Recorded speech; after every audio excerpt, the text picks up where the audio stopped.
روزے کے بارے میں جو سوال بہت زیادہ پوچھے جاتے ہیں، الٹی آ گئی ہے، ابکائی آ گئی ہے، اس سے روزہ تو نہیں ٹوٹا، انجیکشن لگانا ہے، چوٹ لگ گئی ہے، خون نکل گیا، خون لگانا ہے، انہیلر لینا ہے. تو الٹی آنے سے روزہ نہیں ٹوٹتا. الٹی آنے سے روزہ اس وقت ٹوٹے گا جب دو شرطیں پائی جائیں گی. ایک یہ کہ الٹی منہ بھر کر ہو بہت زیادہ، اور منہ بھر کر الٹی ہوئی اور آپ نے اس کو نگل لیا تو نگلنے سے روزہ ٹوٹ جائے گا. دوسری شرط یہ ہے کہ الٹی منہ بھر کر ہو، خود سے نہ ہو بلکہ آپ نے جان بوجھ کر کی ہو، منہ بھر کر اچھی طرح سے. منہ بھرنے کا مطلب یہ ہوتا ہے کہ اتنی زیادہ ہو کہ آپ اگر روکنا چاہیں تو وہ روک نہ سکیں. اس کو منہ بھر کے کہتے ہیں. ورنہ اب منہ ہر ایک کا جو ہے کیونکہ وہمی لوگ جو ہے نا، پھر وہ وہمی لوگ جو ہے نا وہ تنگ کرتے ہیں. وہمی کہتے ہیں اب مجھے پتہ ہی نہیں چل رہا کہ میرا منہ بھر کے ہوا ہے یا منہ تھوڑا ہوا ہے. تو بھائی اب منہ تو آپ کا اپنا ہے، میں تھوڑی پتہ لگا سکتا ہوں کہ آپ کا منہ بھرا ہے کہ نہیں بھرا. اس کا ایک فقہا نے ضابطہ بیان کیا ہے کہ اتنا کہ منہ میں روکنا اس کو ممکن نہ ہو.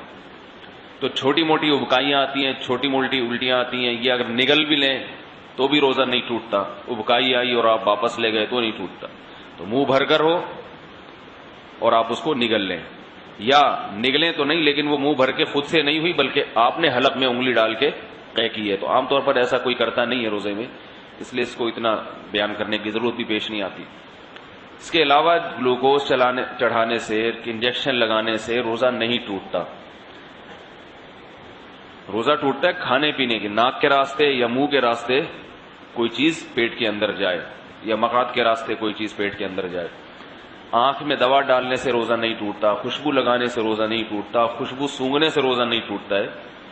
کان میں دوا ڈالنے سے روزہ ٹوٹتا ہے یا نہیں، اس میں علماء کا اختلاف ہے.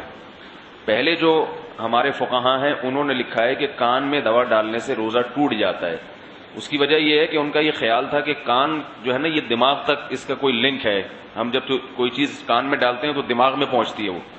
لیکن بعد میں جو ڈاکٹروں کی تحقیق ہے وہ یہ ہے کہ کان میں کچھ بھی ڈال دیں وہ دماغ تک نہیں پہنچتی، نہ پیٹ میں جائے گی وہ، نہ دماغ میں جائے گی.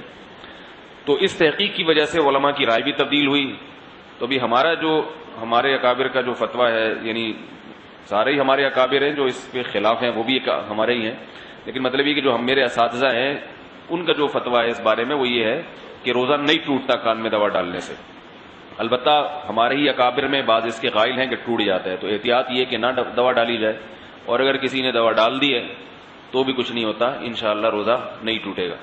آنکھ میں دوا ڈال دی اور اس کا اثر گلے میں محسوس ہوا تو بھی روزہ نہیں ٹوٹتا. سمجھ رہے بات کو؟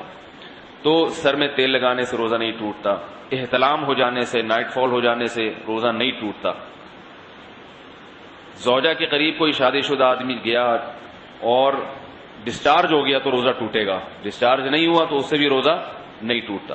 اور یاد رکھیں اگر اس نے ہم بستری کر لی تو پھر جو ہے روزہ بھی ٹوٹے گا اور 60 روزوں کا کفارہ بھی ہے اس کے اوپر. زوجہ سے ہم بستری بالکل حلال نہیں ہے روزے کی حالت میں، اور ویسے جان بوجھ کر روزے میں کھا لیا تو بھی روزہ ٹوٹے گا بھی، اور 60 روزوں کا کفارہ بھی ادا کرنا پڑے گا اس کو. تو رمضان میں کھانے کی اجازت نہیں ہے روزے کی حالت میں. روزہ ہی کیسا جس میں کھانے کی اجازت ہو، تو سزا بھی ملے گی، صرف روزہ نہیں ٹوٹے گا اس میں.